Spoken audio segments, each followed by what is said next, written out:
Ogunye, Ogun Patakori, Ogun Lakaye Oshimole, Ogun Aladamis, Ogun Afiokan Shampoo, Afiokaina, Ogunye. Eu sou Márcia de Oxum e a Lorixá do Ileia Ogdaí, Axé Balaió, situada em São Gonçalo, no Rio de Janeiro. E hoje eu vim aqui contar uma história, como vocês queiram falar, sobre Ogum.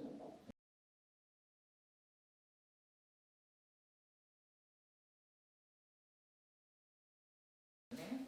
E gostaria que vocês, que são uma geração mais jovem, né? A nossa religião é balizada na oralidade, e eu gostaria muito que vocês pudessem ouvir um pouco sobre esse grande guerreiro que é e foi o Orixá Ogum, que atravessou mundos, atravessou gerações e estamos aqui até hoje, está entre nós até hoje, para contar, nós continuarmos contando essa história. Então eu estou contando para vocês para que amanhã vocês também possam ser alguém que vai contar esses itãs, esses oriquis, ou as histórias, como queiram falar, sobre o orixá, a divindade, o orixá Ogum. Aqui no Brasil, o dia de Ogum, para uns é segunda-feira, para outros é terça, tá? A cor de Ogum é azul, assim, no candomblé, e às vezes verde também, fechado, dependendo do Ogum, né? Ogum também é o rimador do barco de Oxum, um certo Ogum, né? Que a gente fala. É irmão de Oxóssi, Ogum é irmão mais velho de Oxóssi. Dizem até uma lenda que aonde Ogum bota o pé, Oxóssi bota atrás.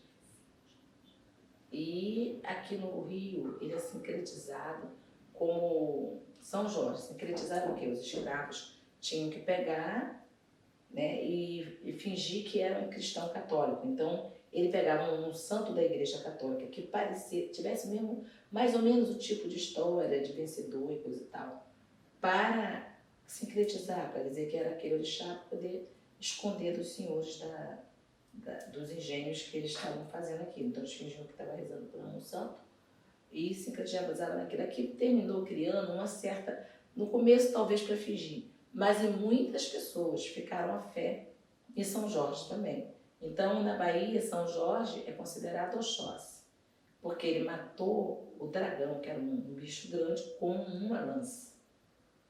Né? E lá ele não é visto como um general. Aqui no Rio ele já é visto como um general. Então o que acontece com isso? Ele também era um guerreiro. Então não está errado sincretizar dessa forma, que a visão dele é mais da guerra. A visão na Bahia é mais da articulação que ele teve, né? da precaução que ele teve em acertar um dragão que perseguia o povo com uma única lança. Oxóssi também matou o grande pássaro que assolava a cidade com uma única flecha. Então, para o baiano, a visão do sincretismo é para aqui para o Rio de Janeiro e outros estados é outra. Mas nenhuma das duas está errada. Tudo depende da ótica que você olha, porque se São Jorge era um guerreiro, um general, e se ele também foi um caçador, porque ele acertou com uma única lança o dragão, então algumas pessoas verem ele como Oxóssi por conta da estratégia de pegar o grande dragão como Oxóssi pegou o grande pássaro, e aqui no Rio e em outros estados ele é visto como general, porque ele também era um guerreiro. Ele era uma pessoa era um general mesmo de ordem de guerra. Então aqui ele é visto dessa forma, entendeu? E não está errada nenhuma das duas formas, porque depende da ótica que a pessoa olhou. Então, nós vamos, quando a gente fala um patacoriu, aí vocês respondem o quê? Gunhê, né? Aí, quer dizer, tem pessoas que salvam muito mais, que não salvei no começo, algum Lacaiu Ximolé, algum Maior do Simolé, algum Lacaiu Ximolé, algum Aladameje, aquele que é dono dos dois facões, né? E um ele corta, com o outro ele abre o caminho. Ou uma fioca shampoo, fioca não. Quer dizer, ele abre e limpa o caminho. né? Aí vai chamando Ogum Arará Ibajá, vai chamando os outros Oguns, Ogum Megigê, né? Ogum Alemonaques, e cada um chama as qualidades que conhece, né? O que chama aqui no Brasil de qualidade. Que na verdade, né, em Nigéria você tem uma cidade para cada um desses Oguns, né? Então aqui no Brasil é feita dessa forma. E o que eu estou fazendo com vocês é contar as histórias como a gente ouvia, escutava, né? Escutava no terreiro, porque ouvia é diferente de escutar. Quando você abre a escuta, você entende. Quando você só ouve, entra de um lado e vai para o outro. Então, eu, muito pequena, sempre fui muito de prestar atenção nas histórias, né? Então, algum orixá que no candomblé de Queto ele usa a tacã, que é laço para trás, saia curta quando está em mulher, quando está em homem bombacho, né? E essas cores são as cores que ele veste. Ele tem muito fundamento com o mariô, né? Porque o mariô é uma das árvores mais aproveitadas no candomblé, né? Então, algum sempre veste roupa de mariô, né? Ele sempre tem o mariô. O mariô protege tudo que está dentro dele, né? Então, não tem um fundamento também com Yansan. Nós estamos presos aqui ao Ogum. Então, o mariô é a palmeira do dendezeiro. Então, a gente aproveita o dendezeiro, as folhas para fazer o mariô, os talos para fazer os talos que a gente tira da folhinha, aproveita para fazer os ibires e o xaxará. O dendê dele, o coco, faz-se o dendê. Para mim, ela é a árvore mais aproveitável do candomblé. Faz-se o óleo do dendê, né? E do dendezeiro tira-se até um outro óleo chamado adim. Então, assim, que eu não vou explicar aqui para que serve, mas para quem conhece, serve para que serve. Então, o dendezeiro, na verdade, tem muito a ver com Ogum, porque Ogum matou no pé de dendezeiro. É uma das histórias que dos que estavam no pé do dendezeiro, ele matou um dos maiores feiticeiros, chamado Aparo. Né? Era Aparo Deberá, ou Deberá, uma coisa, parece até meio francês, mas não era, era Yorubá. E esse feiticeiro, ele era muito poderoso. E Ogum é muito violento. Ogum, se tiver com ira, ele é pior. Exu não é violento, Ogum é violento. Ele representa essa violência que existe nos seres humanos, porque cada orixá não pertence só a um elemento da natureza. Ele também pertence a cada sentido nosso, a cada sentimento da humanidade, a cada parte do corpo, do corpo humano. Então, os orixás, eles são muito mais do que isso.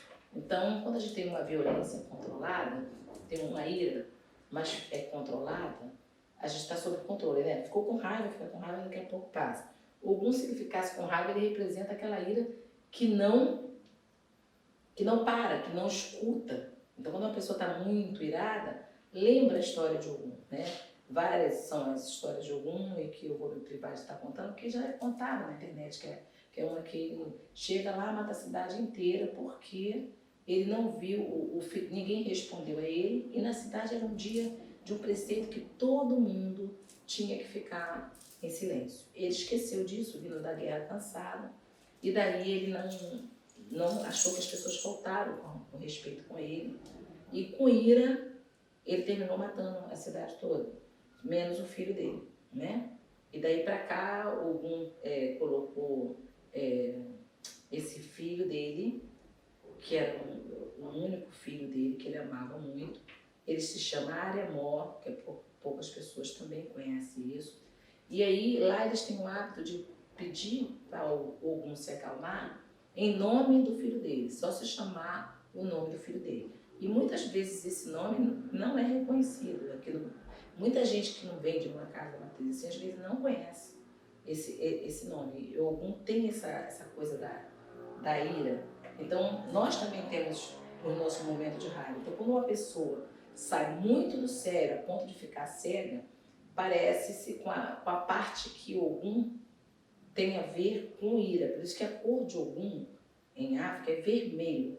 Aqui eles decidiram o quê? E mesmo lá, às vezes veste de azul, veste de branco, veste outra cor, porque o vermelho significa, nesse caso, a guerra.